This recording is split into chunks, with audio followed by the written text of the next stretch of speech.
Chato Pero here, back with another video. Today I'll be doing a big review on the Marvel Icons Venom.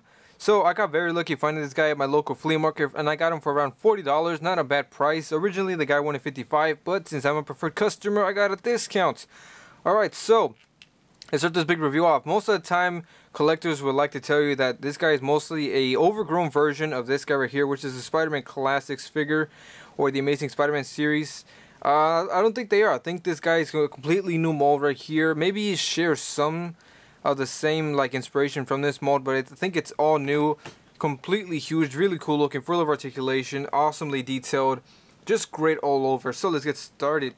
The head sculpt is oh man, I love it. So menacing, almost classic looking, but in a more modern take.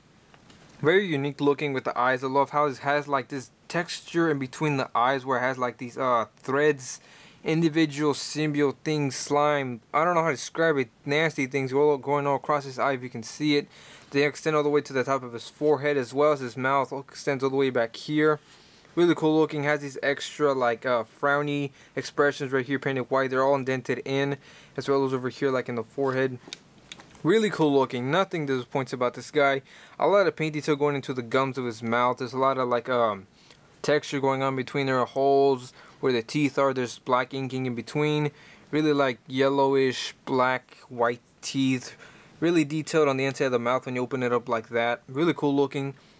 The tongue. It's not disappointing, but it's still pretty cool. Really nasty cochino tongue. Extends pretty far out. You can bend it all the way up until this point right here. Is just kind of like a gummy piece.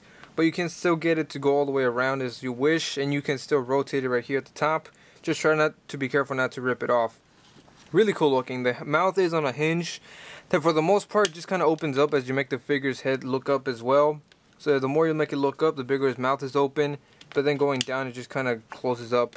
And it kind of just hangs there. It doesn't have too much firm articulation or any kind of ratchet joint. So that's kind of disappointing. But definitely doesn't detract from the figure. And then he's got these huge muscular balls on his shoulder right here. Really cool looking sculpt. Continues with the entire symbiote slime throughout the entire figure, as well as a blue shading that I think is very accurate to the comics. He has this blue outline going across as well. Really cool looking. Big biceps, elbows, forearms. Really cool looking big hands. They do open up. They do have their own articulation, and they do have this kind of weird unique thing where it's like cut up over here kind of at the knuckles and then just continues to the fingers.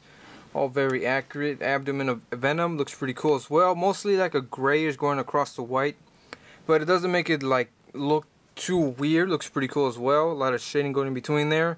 Go down here. Very sexy Venom. I don't know. I don't want to sound dirty while saying that, but still, he looks pretty good. Looks like he worked out a lot. When we go over to the back, a lot big muscular back of Venom. The entire spider is sculpted all the way across. Looking pretty impressive. And this guy doesn't really have any trouble standing. Toyiz did a great job of giving him ratchet joints so he doesn't like get all loose over you, because this guy's been out for a while now. And the fact that I'm picking it up and it's still pretty stiff and new is great. So for Venom's articulation, his head is on a hinge, as I've mentioned before. Goes up that high and it does go that far. His arms go out that much, and they do rotate on the ratchet. They're kind of hard to move. Bicep swivel, double jointed elbows. He does have a forearm swivel.